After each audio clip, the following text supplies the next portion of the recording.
One thing too I want to talk about, because we are with the P.A.T.H Coalition, and Jody comes to our meetings. He's a big integral part in our P.A.T.H Coalition. The P.A.T.H Coalition stresses drug prevention, wellness in the community, things like that. We're working on a different direction. The same direction, but because of funding, the large grant that paid for salaries has ended, so it's all a volunteer organization now. I volunteer my time, and That's it's awesome. Thank something. you. You're welcome. You do a great job. Well, thank you. A lot of people do. We have some really good officers, and we have good community collaboration with the health department, Communicare RPC, the state. We still run off of a Kentucky ASAP grant through the state of Kentucky. And it's not a lot of funds, but there are some funds there that we are working on getting some strategies out.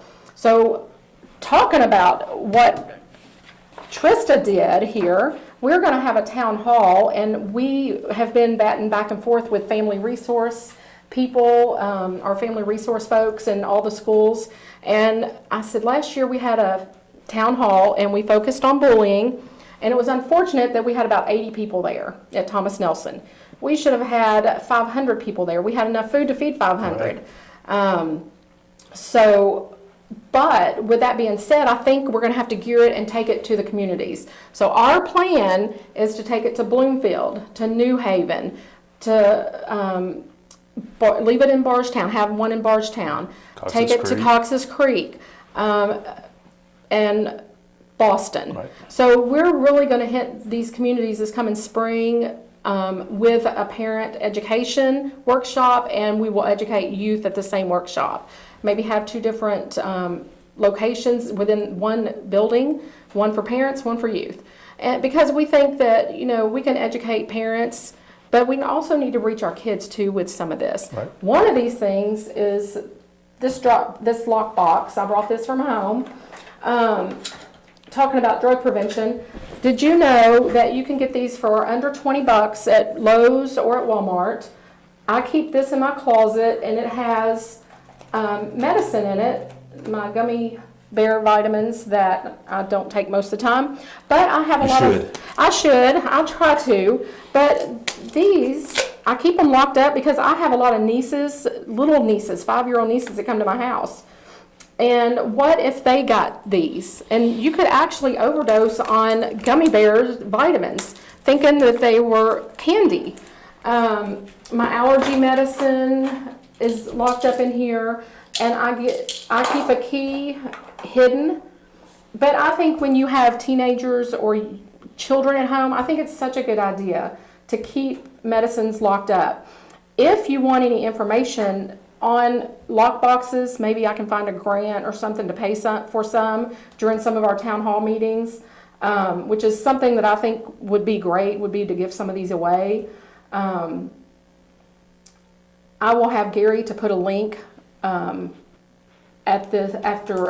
this show at the bottom, so you can contact P.A.T.H Coalition at all caps P.A.T.H _ and then a capital N, and then spell out Nelson, ELSON 2014 at outlook.com. And then we'll have Gary to put a link so you can email me and let us know some thoughts on the lock boxes, and hopefully we can give some away to some parents.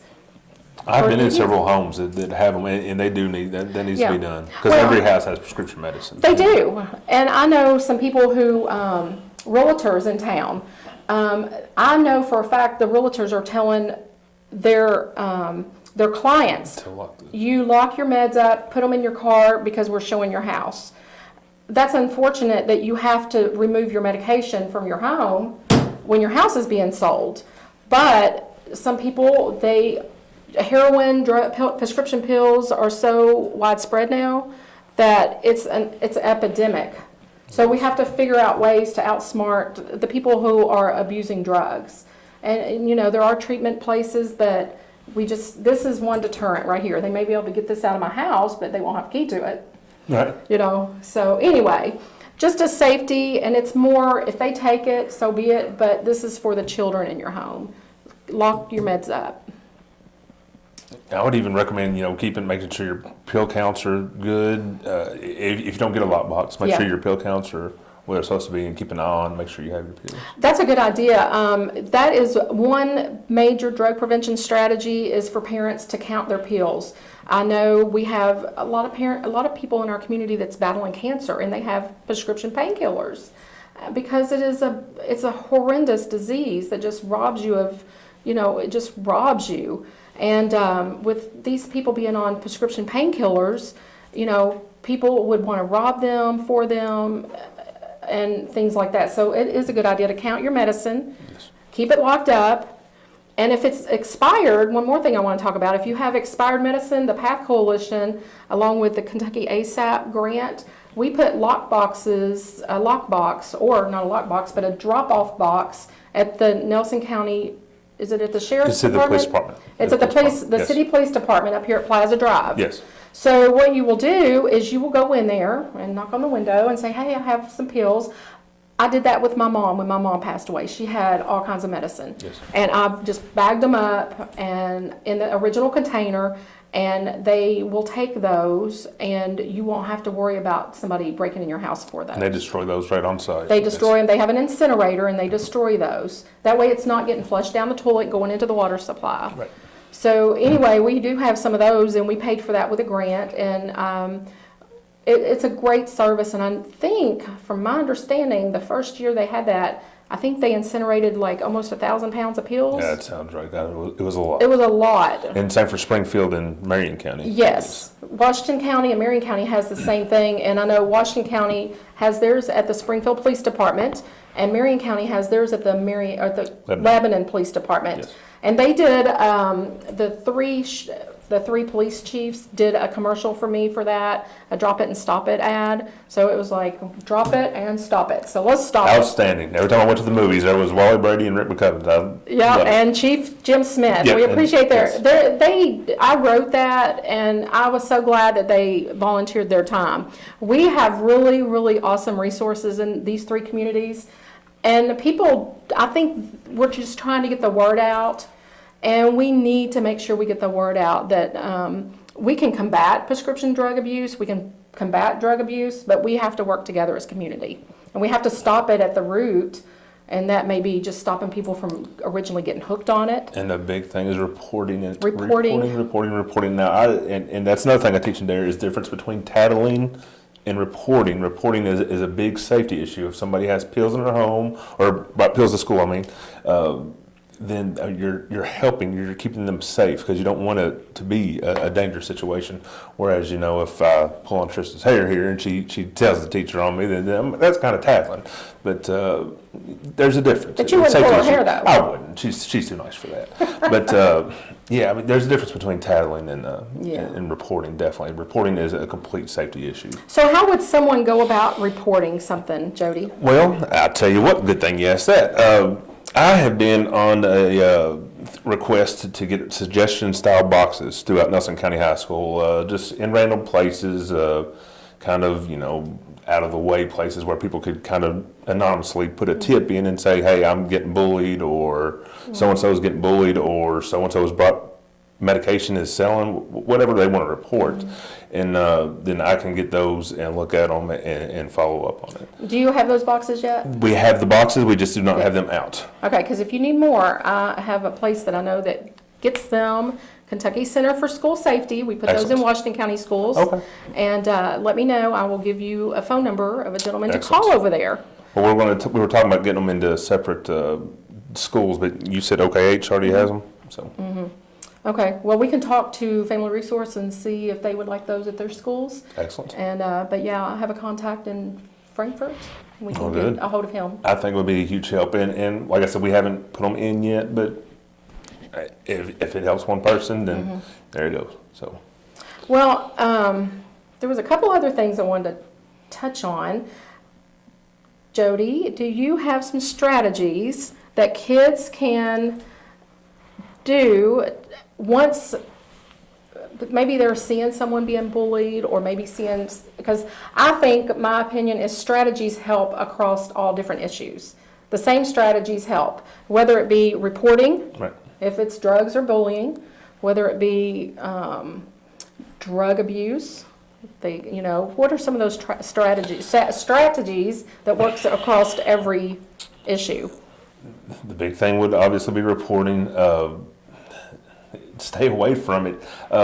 Like you said, you kind of stay away. Don't put yourself in situations where if you know that this kid's always pick on you in third period, if you go down A hall, go down B hall, go take the long way to get to class or something to that extent. If you're witnessing somebody get bullied, then report it.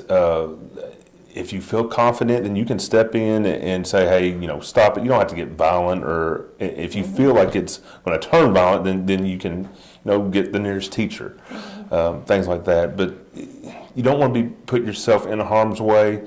But then again, if you just say, hey, look, stop, and you say it confidently, there's a chance it could stop for that time. Mm-hmm. I think that's good. So what do you think? I think that's a really great idea.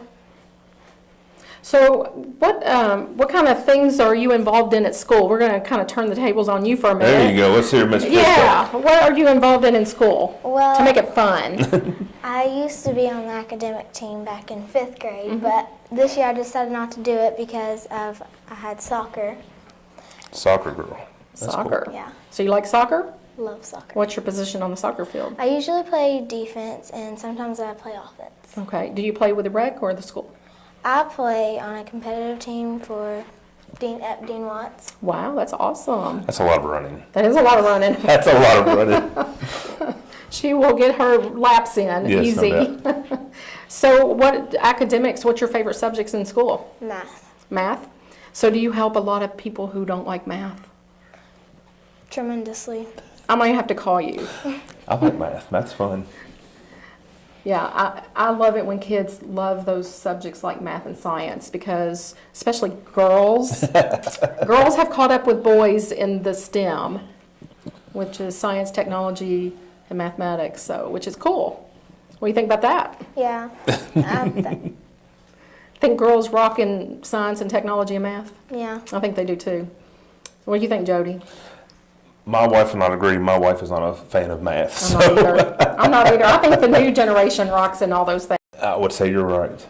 I do want to talk about this lockbox one more time, just to say, if the schools, when you take medicine to the schools, they are obligated to lock them up. So as a Right. parent, you're not enforced to lock them up. It's not a law. It's not a rule. But, I know as a parent, I'm like, thank God the schools lock the medicines up. Right. Because it's for each child's safety and privacy. So just try to use that at home as well. Try to use that same rule of thumb at home. Right. You have anything else to add to that?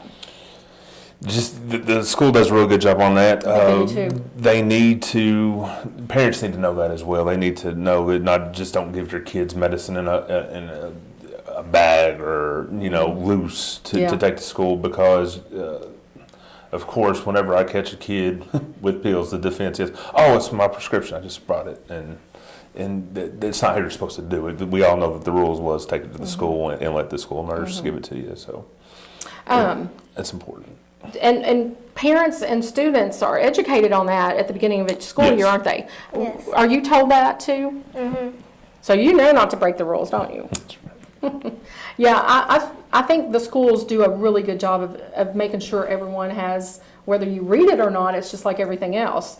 Are you going to read the little notices? Are you going to read all that? But I would, as a parent, take time because things have changed so much.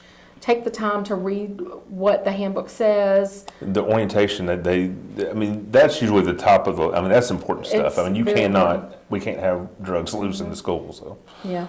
And I would stress too, if a parent has, if you even know of a child that could cause harm to themselves or others, you can always call the sheriff's department or the police department. If you feel like you can't talk to that child's parent for some odd reason, you can call the schools, I highly recommend it anytime. If you think, it's worth, we can look into it. If that's the least we can do, we'll look into it. minimum look into it, right? And that's something we need to do. Yeah. Our goal is to educate parents, keep kids and adults safe, and just provide information. And I think with this, and I think that Trista has provided some awesome information with this, because these are things that no one ever wants to hear. You know, I see the word crazy on there. Yeah, I'm probably a little crazy, but We I all don't are. want somebody to, We all are. don't be going around calling me crazy. That's right.